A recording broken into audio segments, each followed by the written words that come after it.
कहने को तो भारत सरकार ये दावा करती है कि भारत में पोर्नोग्राफी बैन है, लेकिन हकीकत ऐसा नहीं है। हकीकत जो है वो आप तमाम लोग जानते हैं, समझते हैं, देखते हैं। मध्य प्रदेश के रीवा से एक ऐसी खबर सामने आई जिसे सुनने के बाद लोगों के होश उड़ गए। लोग ये सोचने पर मजबूर हो गए कि आखिरकार दुनिया में अब क्या होना बाकी रह गया है। एक ऐसी खबर रीवा से सामने आई जिसे सुनने के बाद आपका दिल पसीज जाएगा, आप सोचने पर मजबूर हो जाएंगे कि आखिरकार अब क्या किया जाए। इस मरहले में हम पहुंच चुके हैं, इस हालात में हम पहुंच चुके हैं जहां से निकल पाना अब मुश्किल ही नहीं, नामुमकिन सा लग रहा है। मध्य प्रदेश के रीवा में आज से 3 महीने पहले एक बच्ची की मौत होती है। जी हां, एक बच्ची की मौत होती है। मौत होने के बाद ये खबर निकल करके सामने आती है कि पुलिस प्रशासन जब इस मामले पर जांच पड़ताल करती है तो उन्हें लगता है कि ये मौत आम मौत नहीं है। लगातार इस पूरे मामले पर जांच पड़ताल जारी रहा। अब 3 महीने के बाद एक ऐसा खुलासा हुआ जिसके बाद पूरा समाज सन्न रह गया है। लोग ये सोचने पर मजबूर हो गए हैं कि आखिरकार 9 साल की बच्ची की मौत की जो कहानी अब सामने आई है, उसकी सच्चाई जो सामने आई है, उस पर क्या कहा जाए। मध्य प्रदेश के रीवा में आज से 3 महीने पहले 12 साल का एक बच्चा अपनी छोटी बहन 9 साल की बहन, जो दोनों एक दूसरे के साथ एक जगह सोए हुए रहते हैं, 12 साल का बच्चा जो है अपनी 9 साल की बहन का बलात्कार करता है।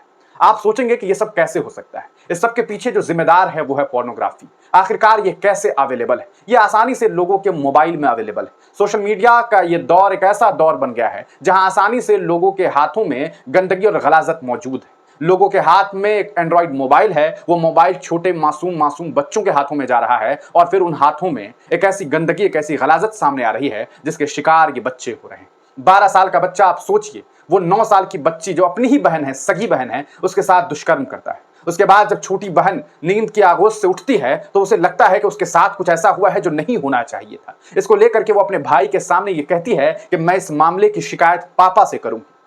बस इतना कहना होता है कि वो 14 साल का लड़का, 14 साल का वो लड़का होता है। वो जब इस बारे में सुनता है उसे लगता है कि पापा को कह देगी तो फिर पता नहीं क्या होगा। वो अपनी बच्ची को, अपनी बहन को मारने की कोशिश करता है, उसे गला दबाता है। गला दबाने के बाद उसे लगता है कि वो बच्ची मर गई है, यानी कि उसकी बहन मर गई है। अब उसे समझ नहीं आता है कि वो क्या करे। ऐसे में वो जाता है अपनी माँ के कमरे में, माँ को उठाता है और कहता है, माँ मैंने ऐसा ऐसा किया है, इसे मैंने मार दिया है। तभी अचानक से उस बच्ची, यानी कि उसकी अपनी जो बहन होती है, उसे देखने के बाद ऐसा प्रतीत होता है कि उसे सांस आ रही है, वो फिर से उठ रही, बेहोशी उसकी खत्म हो रही है। उसके बाद वो माँ के सामने फिर अपनी ही बहन के गले को दबाता है और माँ के सामने उसे मार देता है। उसके बाद होता यह है कि उसी कमरे में माँ के साथ 2 और बहनें सो रही होती है, जिसमें एक बहन बालिग होती है, दूसरी नाबालिग होती है। वो भी इस कृत्य को देखती है और वो तीनों मिलकर के, यानी कि माँ, 2 बहन और ये बेटा मिलकर के प्लानिंग करता है कि अब ऐसे में क्या किया जाए। और एक प्लानिंग के तहत इस मामले को एक हादसा बनाने की कोशिश की जाती है और ये खबर दी जाती है समाज के लोगों के बीच कि उस बच्ची की मौत की वजह से हुई है, ना कि उसकी मौत उन वजहों से हुई है जो कृत्य उसके भाई ने खुद किया था।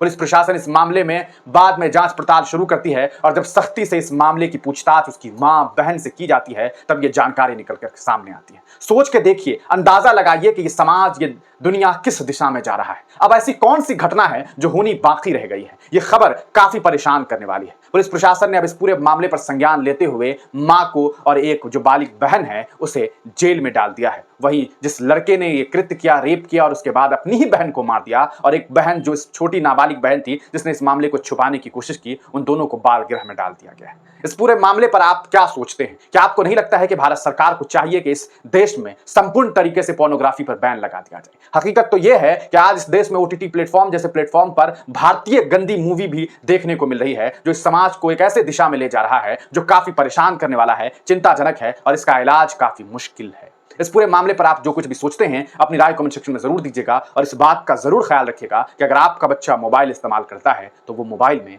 क्या देख रहा है, मोबाइल में क्या कर रहा है।